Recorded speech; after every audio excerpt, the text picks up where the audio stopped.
hear all this with his health and everything. I said, you know what? What's important to me is my kids. What's important to me is it's my wife and my family. And you know, I'm getting calls at like 8 p.m. at night. Got my laptop out. I was in commercial banking, so we're doing about $100 million deals and everything. And hey, I need this to be cash flow. Look at these financials and all that stuff, right? So, I said I can't do this anymore. I was making really good. I guess it was really good salaries, about $150,000 a year.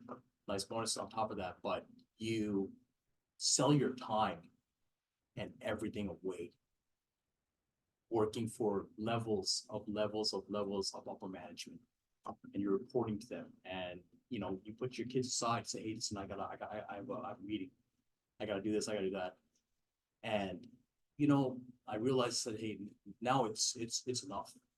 I'm gonna go ahead and break away from this cycle, from this routine. And, you know, I think I believe God has made us to be creators in this world, and we all have a purpose in our life. And to make a difference, not only for yourself, but for your family, for your kids. I wanted to see a father that, hey, who's not always working all the time, and it's always, you know, he has to make this goal or that goal and do this loan and do this commercial deal.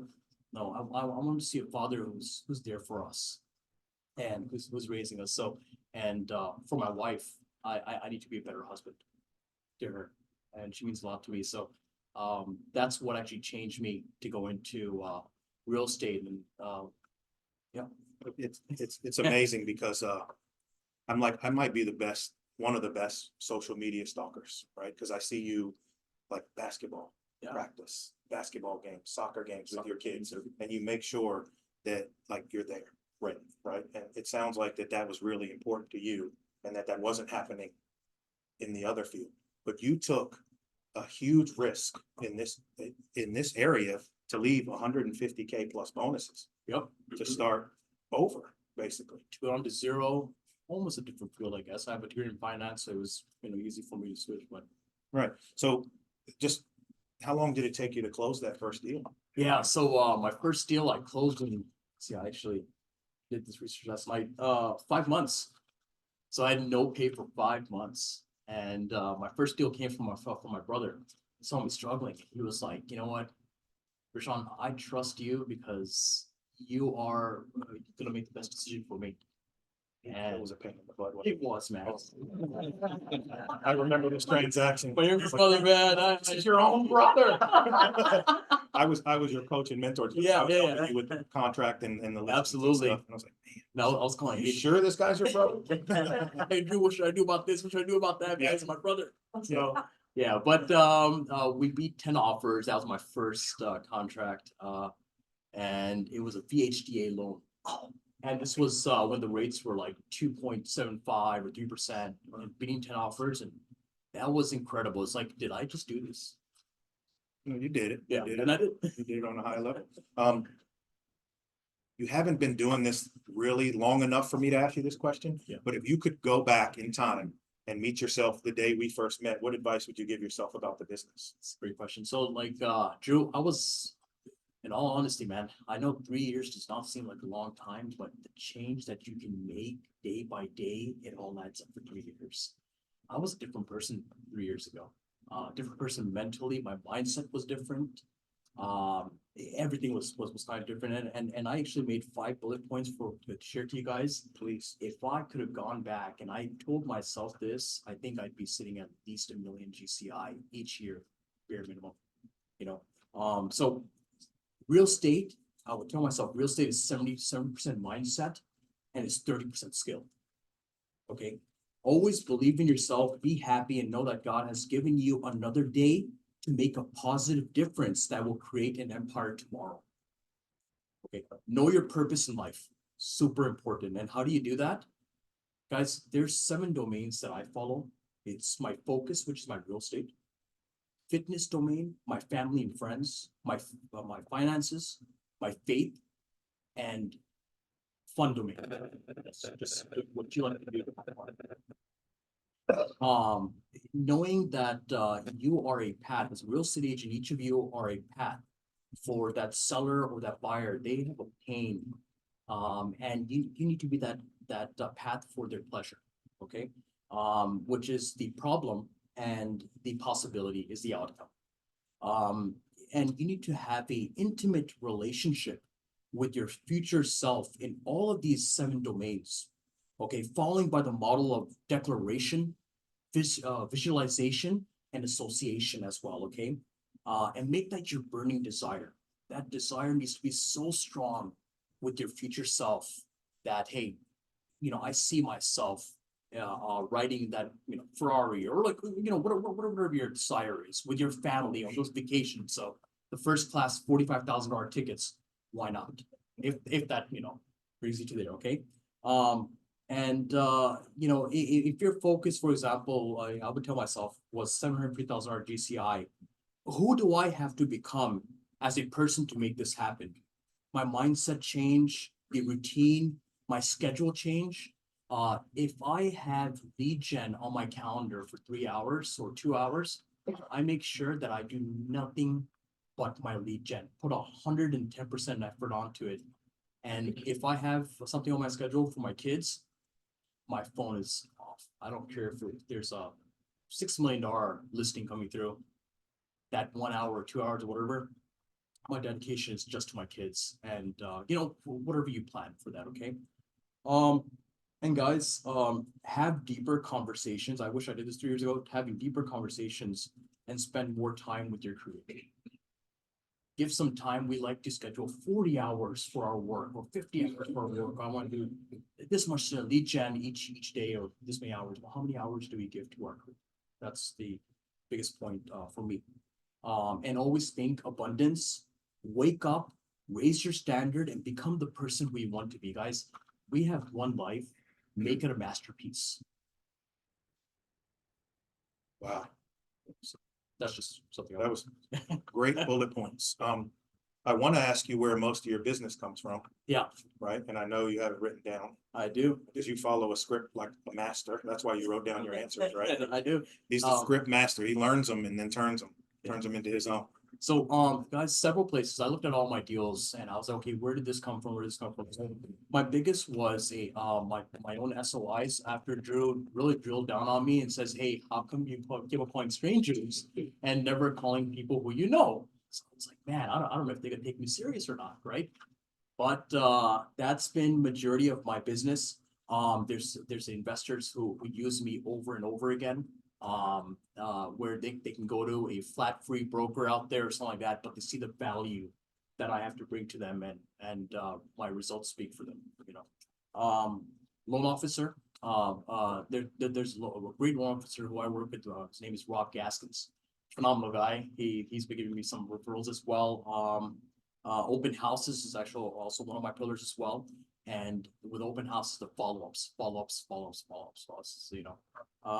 door knocking, listings. I got a listing in Norton just out of door knocking, and he said, hey, listen, you're the only agent who actually had the courage enough to come to my door, even though I had a no soliciting sign on my door. And you know what? I'm ready to sell. Can you help me out? And agent referrals as well. Actually $1.5 million of my deals last year was from agent referrals. I'm blown away. So do you have any support at all, admins? So no admin support. My wife supports me a lot. But at home, when I get home, it's like, oh, how many clients are you working with? What are you doing? That's more like CEO. I know. So that's but no Transaction coordinator, anything? I wish I had one in December when I had 5 transactions closing. And all my listings and the communication that I had to do and everything, it would have made a lot more sense for me to have that support system.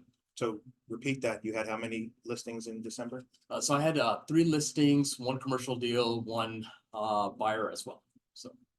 So what was and forgive me for going off. No, please. But in December, everybody was, woe is me. Oh, the market this, the market that, right? Oh, it sucks. But my guy had 5 things going on at once, right? In a what they call a down market. So I'm pretty sure that when you're in relationship with people, a down market's a lot easier, right?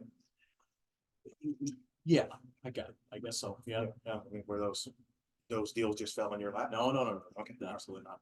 Absolutely not. Do you have like a horror story besides your brother? Yeah. So, you know, I'm gonna pick up the most recent one that I've had. This was in December. I kind of put myself in this position. So, there's a client, very nice client. She was a absentee owner. I called her, very random. Called her about one of her properties. She's like, "Oh, look, this is already rented out. I'm not looking to sell it." So I said, "Oh, I said, "Oh, great. I got you. No, you must have other properties. Something else that I could help you with. Can I shed some light on the market? Can I tell you about what's going on at least? Can we, just meet for that? Why not, right?" We did, and she has her best friend who's a real estate agent. So we were, she's like, "No, actually, Rashawn, I think it's time for me to, this is my own property that I've been living for. I was the original owner of this property in Leesburg since 1993. And, but I think I'm going to use my friend." I said, "Yeah, that's absolutely fine. I just want you to know one thing. The decision that you make today is very, very important.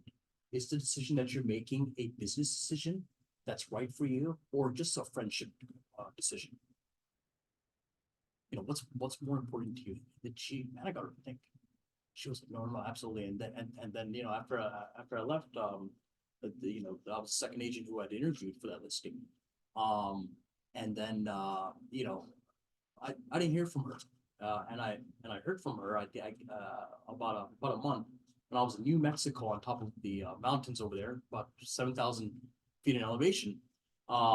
She said, "Hey, listen, I need you to come out to show me this property for 1.4 million in, I don't know, somewhere in like Leesburg or so, so somewhere out there." And I said, "Listen, I can't do that because I'm actually not, in the area. I can get another agent to probably show it to you." It's like, "Well, don't worry about it. I'll just call my friend." And it seems like, we're not as a working client to you. I said, "No, listen, you're very, very important to me. All my clients are. Okay, but I want to make sure that we sit down, we take a look at everything, and get you the right price on the property. And when I'm with you face to face, it's a much better approach. That's how I like to do business." So, she hung up, I hung up. I said, "Okay, great." So I lost a $1.4 million deal plus her listing as well for 900,000. And I was like, "It is what it is." I said, I spoke to my creator. I said, "If this deal's meant for me, great. And if it's not, it's all good. I'll get some other business later on." Right. She called me back after about a month and a half to 2 months, actually, apologizing on the phone. She said, "Listen, I need your help. You were right. You are the best decision for me." My friend, I put an offer on his property, and I told her to put $300,000 below the asking price and all that stuff. Some agents out there, they'll just do whatever the client tells them. That's not us. Here at Keller Williams, man, we have awesome standards, right? But I told her, I said, "Listen, I'm not your friend, but I am your realtor, and I will tell you something. I'm going to tell you how it is. We need to put the right price on properties and the right thing. And here's my justification." So every property we went to go see a property, put a contract on it, and she has to sell her house now. I put myself in a little bit of blunder. This is where the horror comes about, because Mr. Scott over here had actually helped me out a lot on this. I put a 21-day, no, actually 30-day closing on her property with sale contingency that's going to expire in about 14 or 15 days or something like that. I don't know why I did that. And Scott's like, "Rashawn, the only way that you can get this deal done is by finding a cash buyer for this property." Um, Listed that property right after Thanksgiving for $900,000. I said to myself, I said, "No matter what, I'm going to find a cash buyer for this property, and I'm going to get them to close in 10 or 15 days. I have to, because I could just see what expire, finance everything, and that's what happened. No matter what, I worked super hard on that listing, man. Friday, Saturday, Sunday open houses, marketing going out, Facebook ads, like whatever it takes. And we got an offer, one offer on that property. Had about like maybe a seven or eight showings. But it was all cash, no contingencies, got the deal done. The client, it was like 8 o'clock at night, and she came back. She's like, "I don't know how you did it, Rashawn. You are the best agent." And I missed the horror part. That was the hard part. It was a timeline, right? It was a I thought I timeline. dozed off for a second. I missed the bad part of that one. It was a timeline. Lost it and he got it. Yeah, He and lost he got it. It was a pressure. I There get you it. go. No, you I get it. spent like 5 hours on the phone with Yeah. me. That was the- So- And Scott, no. Yeah. So- that was- Those are all my questions. It's up to you guys, to get the answers you need from him. So ask away. Who's first? Oh, Nick. So when you first followed up with this lady, you said that there was a month lag before she reached out again, and then another 2 or 3 months. So what was the follow-up in between that time to keep her, to keep you top of mind? Yeah, 100%. So I actually sent her a card when I got back from New Mexico, just to say, hey, listen, regardless of, where the situation was, it didn't work out for this, but I still want to thank you because you thought about me and you made a phone call to me. And, hopefully you and we can work out in the future. And she actually, when she had called me, I actually left this out in the story. She said that my husband liked that so much, and he said that no matter what, we're not working with your best friend, we're gonna work with Reshan. Handwritten note? It was a handwritten note. That was like, I never write handwritten notes, but that was like, yeah, it was good. Yes, Sarah. So Reshan, can you give us your script again about all the people who you meet and you give them great, information and they want to hear you out and then sometimes they say they have their best friends as agent, as you have. Yeah, It's yeah. like before the follow-ups, which is important and staying on top of mind. What is that initial script again? Initial script, okay, so if the listing agent or if the seller tells you like, hey, it's you know what, I'm my best friend, I'm gonna go ahead and work with her. So you could tell her that what was that script that was used? Best agent, not best friend. Yeah. Business decision. What's the best position? I mean, the best decision for you right now, are you making this decision based off of friendship or business? Yeah. Something along those lines, and then it just makes them think, because it's one of the biggest financial transactions that you're gonna be doing. And then after that, you stay on top of the mind. Yeah. Have a casual- Smart plans in your CRM and just handwritten note and the cap items also help us.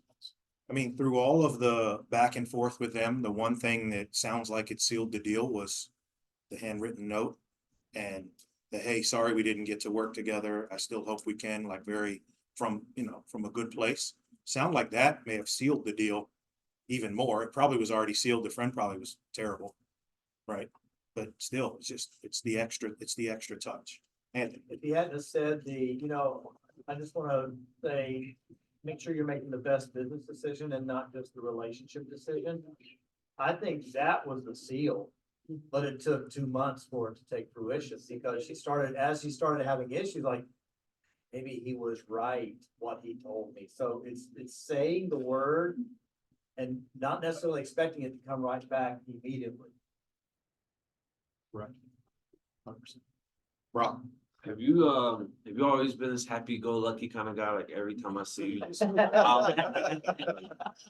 Yeah, absolutely. So like after I left, banking and all that stuff, man, it's been great because I realized what's important to me in my life.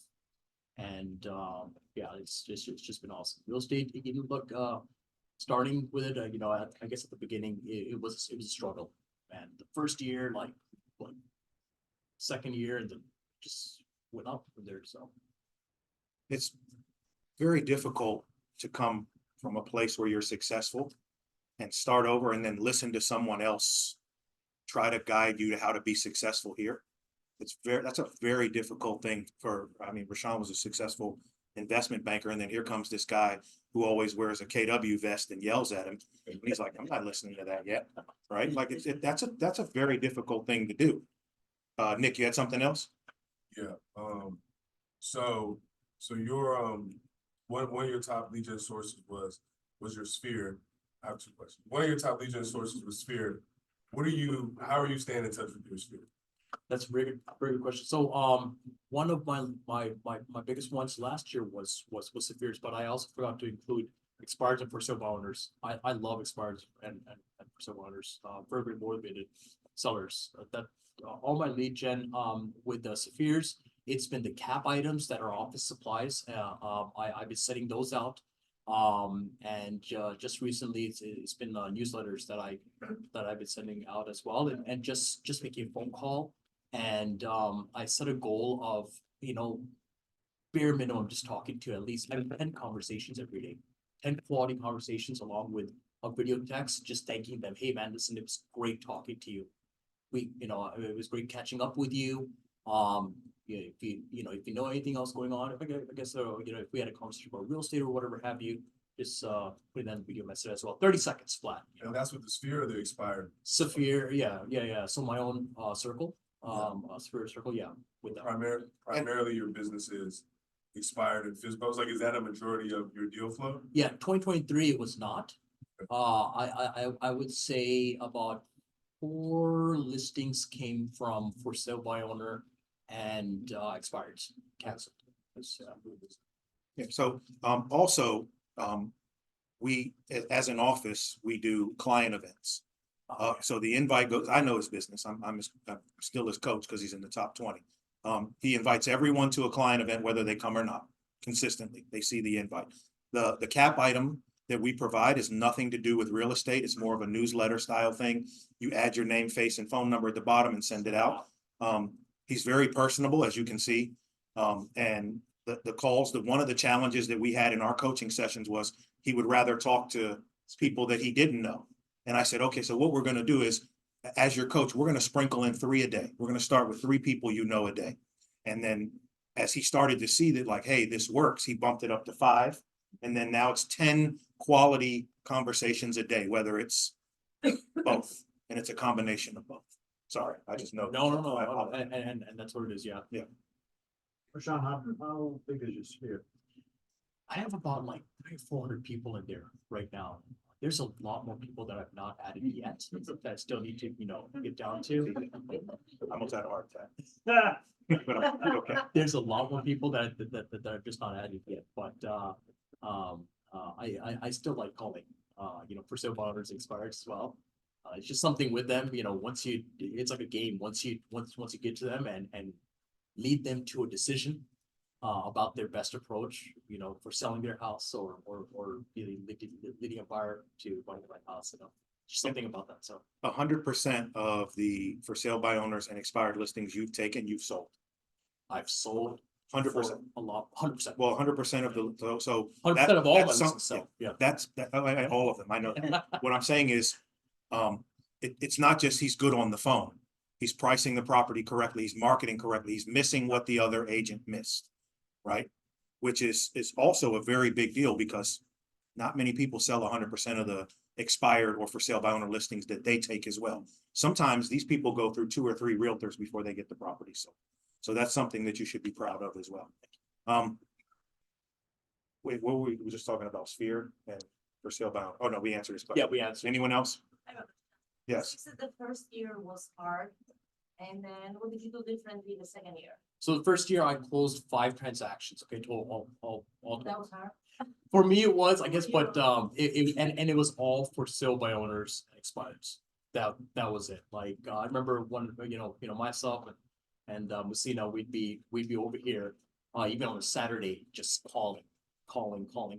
Like, that was it. So.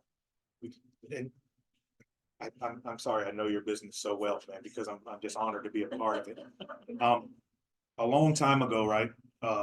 Steve taught me this thing, and I'll draw it on the board later, about your business is a stool, right? And there's no stool in the world except these that have one leg that stand up, but it gets wide at the bottom. I was about to say there's no stool in the world that stays up with one leg and then I'm sitting on one. But your business has, and I'm not taking over, I promise. It has. Sure you are. Your business is like your stool, right? And the way Reshan started was this. He only had this, and this was his cold calling. That was it. And then as time went on, he added, which you can add, which was, it was this door knocking and opens. Right? Yep. And then over here, which this should be here, but we'll forgive him, right? Is he added his SOI. And now the stool is complete. And there's his business here. right? So you That's want to okay. ask where he went from 5, from 3 million to almost 14 million in 1 year, right? Is adding the different legs and spending quality time on each one. How did you handle that type of growth in 1 year? I mean, All the way to 3 the million bank. I know, but I'm just saying, that like, let's just say it's like, 3 million is, 7, 8, excuse me, like, I don't know how many deals it was. Yeah, but you go to 14 million, you're like quadrupling the number of units. How did you handle that? Cause I think honestly, and you probably agree with me on this one, is like, sometimes you guys will say, if I could just double my business, you did 3 the year before, right? Or you did 10 the year before, if I could just do 10 more deals, and then you start saying, I don't think I could do 15 or 20 deals more than what I'm doing now. There's a fear factor that you're gonna get too busy and fail. So my question is, you went from 3 million to 14 million. I'm sure you didn't do the same business in one $12 million deal. You did a number of deals more. How did you handle that transition into a lot more working? Yeah, that is correct. So I was running around like all over the place. And one more thing that I did do, my transaction amounts were a lot larger as well. Before where they were like maybe 300,000, 400,000. It was like a 1.2, 1.3, 1.5, 1.4 like that. So not all of them, but the majority of our transactions were higher price point as well. Still did, I think, it was about 17 transactions total. So you went from 5 to 17. That's still a lot. That's a lot, and especially not using a TC, right? We'll do better next year. This year. Piggybacking a little bit on Anthony's question, how are you structuring your day so that you can, make sure you're making calls and touching everybody, but still, managing clients? And I know a lot of that happens at night. So if you do have kind of like a day before routine, can you talk about that a little bit too? Yeah, absolutely. So the day before, I know who I'm calling the morning of. That's all set already, already. I know that, okay, I gotta follow up with X, Y, and Z people, but the morning time, which I call the fire zone, that's super, super important. You gotta get yourself ready and just, if it's 3 hours or 4 hours from like maybe, cause I gotta drop my kids off to school, so it has, for me, instead of doing like 7 AM or 8 AM, it has to be 9 AM. Only to like maybe 12 o'clock or like 1 o'clock max. But during that time, I'm focused 110%, just doing the follow-ups and just doing. So I say, what can I do in 8 hours, 9 hours that I can do in like maybe 3 hours or 4 hours? Yeah, knock it down. And then after 12, you let the day After that, just- that's when I go out to do my appointments or showings and everything like that. That's because the morning time is a very sacred time. That's when you make good money. So That- you'll see him, like if you're in the office more, about 12:05, you can ask Musina and who's here, like 12:05, 12:30, you'll see him peel out of here. And then he'll be back around 3:30, like most of the time I see it happen, right? Yes, So I'm new here, but I'm here every day and so are you. So even though you like made this big like transition and like your business has grown quadrupled, as they said, how does it feel like to still, cause I feel like you still work as if like Yeah. you're still chasing what you're at already. Like you're still here every day, like you said, you leave, but you come right back.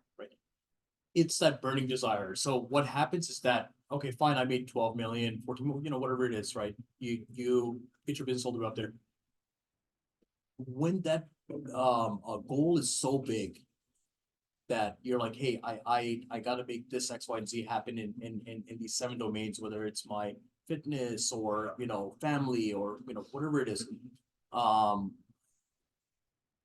Where I'm at right now is just maybe just like a certain point. And where I need to be is at a certain point. Like one of my dreams is to have a private jet. I wanna be able to buy a $30 million jet and fly over all over the place with my family. That's like one of my things that I have to accomplish. Yeah, and then you have to put deadlines and goals on every single thing. So like I don't want to do real estate forever. But I said, in 10 years, my life has to be totally different. There's no exception, no choice to that. That's what it is. And having association with people who already have that as well is very, very important as well. I know people who are doing about $200-300 million a year, and they're so down to earth. And they have like Take two or three. commission. Yeah, Take home commission. absolutely. And once you have that association as well, you can say that, okay, well, he's doing, about $100,000 a month in income and stuff like that. This is possible. This is doable. Now I can see the reality of it. But about 3 years ago, for me, it was like, oh man, $10,000 a month is really good money. But now it's like, hey, 100,000, it's doable. 200,000, absolutely, why not? I think bigger. You gotta think big. Abundance with everything. Any other questions? Guys, you got a guy here that has multiple pillars and yeah, I'm sorry, Sean, go ahead. So we all know there's no magic bullet to real estate. What would you say is the biggest thing that you learned over your time prospecting expires candidates in this place? There's no red pill, absolutely, for that. The biggest thing that I've learned is that there's a pain and there's a pleasure. That individual, when they put their house on the market, when they trusted that agent, to make something happen because that person and their family had to go somewhere. They need to be somewhere. Whether it was like individual has a life-changing event and he's moving to Florida to, for another job or whatever it was. You gotta figure that out. You gotta be that path. Like as real estate agents, we make a big difference in people's lives, guys. And we gotta make sure that no matter what, we go 110%, whatever it takes to get their property sold or whatever their goal is and really focus down on that. And another thing is that I've noticed that there's a lot of motivation there. With canceled for sale by owners expireds. And we gotta make sure that we give them the right information so that things happen for them, things move. Yeah, Sarah. I think you touched a great point. When it's expired and for sale buyer, the motivation is already there. Whereas like I'm experiencing now listing homes, new, and then I'm dealing with people who are, in my sphere but the motivation is not that strong. So you come across having trouble listing a house or keeping in the market or all of that. So the good thing is at least where you stay expired and do you ever try to create motivation in sellers? No. Not at all. So I believe that our job is not to convince someone to sell their property. Our job is to meet their goals, whatever it is, and to get them to their next destination in life. Right. I have some questions that I wish you guys would ask, so I'm going to ask. What do you do to leverage each sale that you get? Yeah, great question, Drew. So Drew actually helped me out with this as well. To leverage each sale, I mean, there's postcards going out. I recently started to do that. Before it was just like silent and quiet and just got this this property sold and next on to next one, right? I'm chasing a deal after chasing a deal after chasing a deal. But now it's like door knocking, during our open houses, if we got something under contract, that's going out as well. So coming soon, just listed, under contract, sold in 10 days.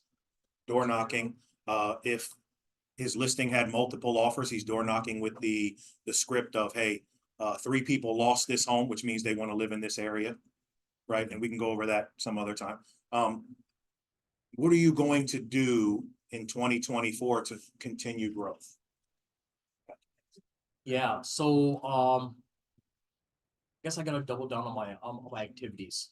What I committed to doing in 2023, I've only did maybe about half of it, if that.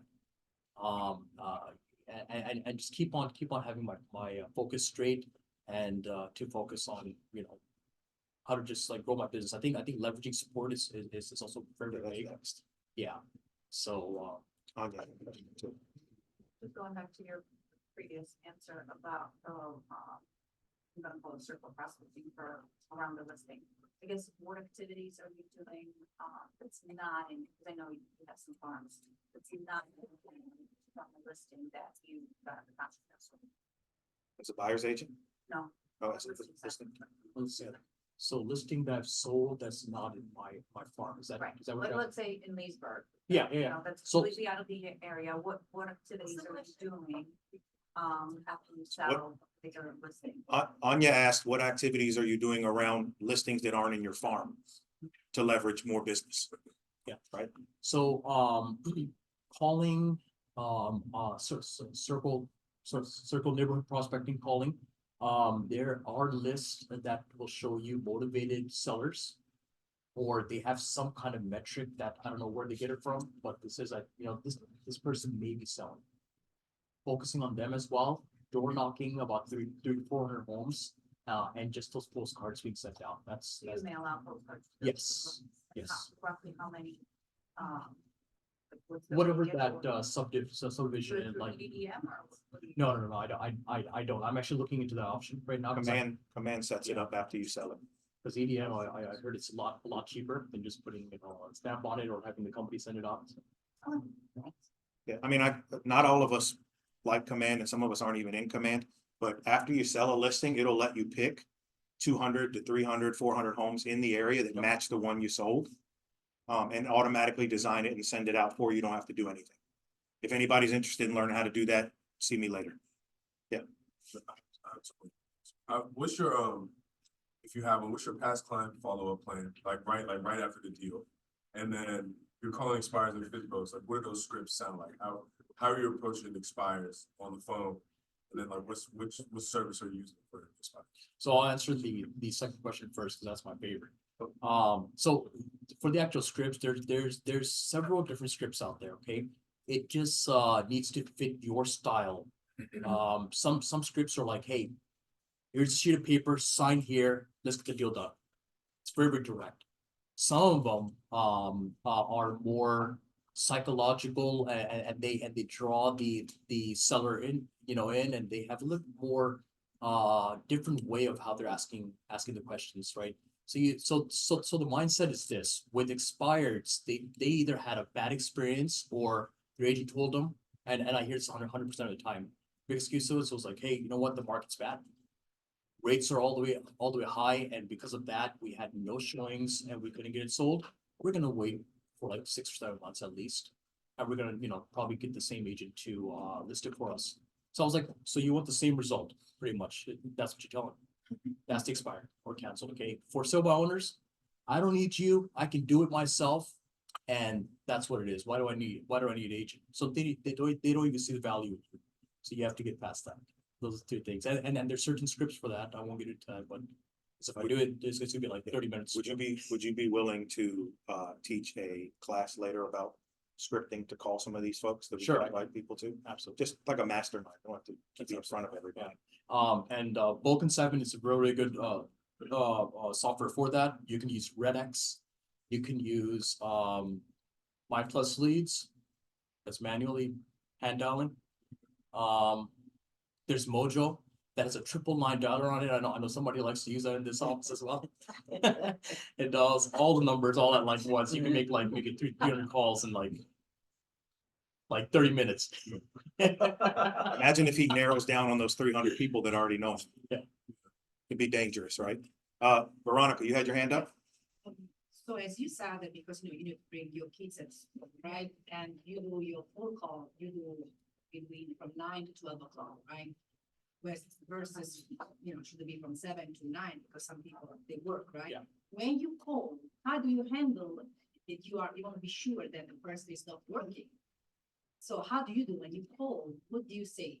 Because you feel like it's SOI, some people that Yeah. If you how do you So for SOI, I just make the call. If they pick my call, great. If not, I leave them a message. Yeah, but I say some person that talk with this person for months, right? And you call and they say, well, something happened, and if they answer, do you say something before, are you busy or whatever? How do you? No. You don't care? I just go straight into it. I thank them for hey, this is Reshan. How are you? It's good time for us to talk. Yeah, sure, Reshan. And, just from there. But if they haven't heard from me a while and they don't know me, I mean, last time I had a conversation with them, was maybe, I don't know, 5 or 6 years back or something like that. I, this is Reshan, we were at so-and-so place before at Capital One or whatever have you. And then you just try to, refresh their memory, and if they can talk, they'll talk. They can, they'll tell you, hey, listen, Reshan, I'm actually in a meeting right now, can I call you right back? Say, great, or. So you don't ask, it's a great time to talk, you don't ask, no? No, they'll tell you. They'll tell you, I mean, if it's not a good time. So in our brain, we come up with reasons not to pick the phone up. We all do it. I do it, and then I have to beat my brain every day. I have to be like, no, dude, we're making this call. Just do it, right? Anyone? Yeah, Nick. I don't have a question, but just to that, like, you could just find a reason to call somebody, like, one of the things I did with my database this year, I segmented it buyer and seller. But, for my buyers, I just called my lenders and I was like, yo, like, send me any loan programs you have that are niche or, DSCRE builder programs, like send that in a flyer, send that to me. So then I can just email that to my database. So I have a guy at Movement that has an $8,000 home buyer grant towards your down payment. That's a reason to call everybody in your database who has converted, right? So you could also just like find a reason to call people. For sellers, like look at their house on Zillow, figure out what you were listed for. And then if it's like off, just like be like, yo, you know what your house is listed for on Zillow? Like, Yeah. I don't think this is correct. I have my opinion. So I think that the reason we don't like to call people is because we feel like we don't have anything to say. So if you just take 5 minutes, figure out like, well, But any you reason. cannot tell them, it'll be much easier. And God provides us reasons to call Oh, too, 100%. right? Like, if you stalk them on social media and they just had a baby, right? Or for us, we try to be very systematic. So like when it snowed, hey, we got to call and check people. How's your heat? Yeah. Right? Like, how's your heater going? By the way, since you're stuck at home today, since it's a snow day, flush your hot water heater, right? Because homeowners don't know you got to flush your hot water heater, right? In January, Happy New Year. February, hey, make sure you're whatever you, what is it? Your spigot. Yeah, March, April, almost gutter time, right? Like we can find reasons, and I agree with that. If our brain had a reason, it would be less of a challenge. And One more add-on to that, and it's not like you're calling all 300 of your people about, the gutters. Yeah. You're just calling the 5 or 10 per day about the gutters. Some in your database aren't gonna get the message about the gutters, and that's okay. They'll get the message about raking the leaves. there you go. Okay, then the next ones will get the message about your sink, your faucets needed. Don't worry, I didn't tell all of them about the faucet outside. That's okay. Just hit the ones you can. Sorry. All right, so Thank we have 11 minutes left with this fine gentleman, and if you have any other questions, anything else you can think of. Sean, what's the next leg in the stool? What a 4-legger. The next thing that I'm working on is gonna be like really, What's the middle leg? I missed it. cold calling. Cold calling, Left. door knock, open, and SOI. So what did we talk about on Monday? Yeah, farming Yeah, an area, and I asked Scott, I said, Scott, this, this neighborhood has great turnover. It's excellent. I mean, it's like 75 listings sold last year. And it's a neighborhood of like maybe 600 homes, and I said, It's over 10%. yeah, and beautiful return, and all I want is what's the price point? price point is like $800,000-$900,000. Nice. Okay, and there's no dominant agent at all. And I was like, man, I haven't sold anything over here. What should I do? What should I leverage? He's like, Sean, well, you have sold in that same price range. Why don't you just send that? I said, yeah, absolutely. See, sometimes we think so much like, hey, what am I going to talk to this person about? What am I going to, send this person or that? And I think on to Drew's point, just do it. But that's my. If you ever overthink, I'm in my office because I underthink. I'll help you.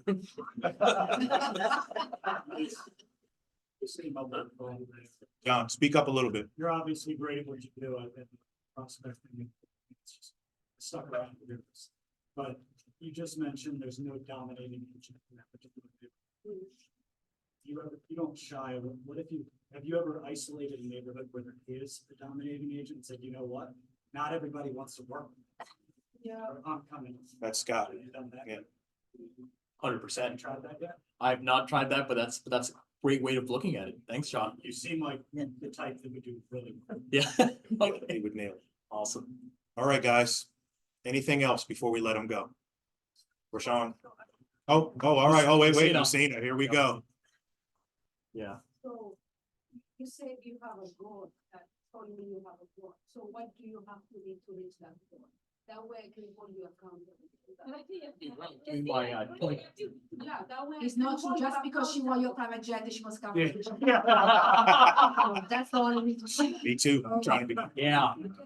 You told me you have a goal. Yeah. You know your goal, right? My like So what do you have to be to reach that goal? Is this for two- That's a 2-4? goal. 24. That way- Yeah, for 24, that way I can hold you accountable. to So- the team. Great question. And Musina is my partner. We've hit the streets together, door knocking. Our first thing, pillar was Our first for thing- sale by, our first listing together was a for sale by owner. I had on my Jordans and Remember that. jeans. And he drove from Fairfax to our office to come see us to sign a listing. That was my first listing with Messina. So, but anyways, 2024 goal is gonna be 20 million. Has to be. It is 20 million. Who do you have to be to? Who do I have to become to do that? Yeah. Uh, You can't do what you're doing right now. yeah. So, work all my pillars a lot more, and add that fourth pillar as well, and, be focused 110% on what I'm doing, whether it's my lead gen or whatever. So you hold me accountable to that. Do not make me call Steve up here and have him do the math on 300 people in your database. Because he will. He asked me that actually. Yeah, There's he not- will. well, he said, well, He'll draw the funnel, the train tracks, he'll do the whole thing. And so, do not make me call him up here. Rashawn, I'm super proud to be on the sidelines watching you. I'm honored to be No, here with all of you guys Yeah. and Drew as well. it just makes me happy to see like you just crush it. And one thing that I will say that Rashawn beats most of us in this office is consistency. Like Jayla said, he's here every day. He's in his office. He doesn't come out. When he comes out, it's either he's going to the bathroom or he's out of here. Right? And it's every day. I'm here every day and I see him every day. And I'm super proud of you, my friend. Thank you for letting me. Thanks, sir. Thank you.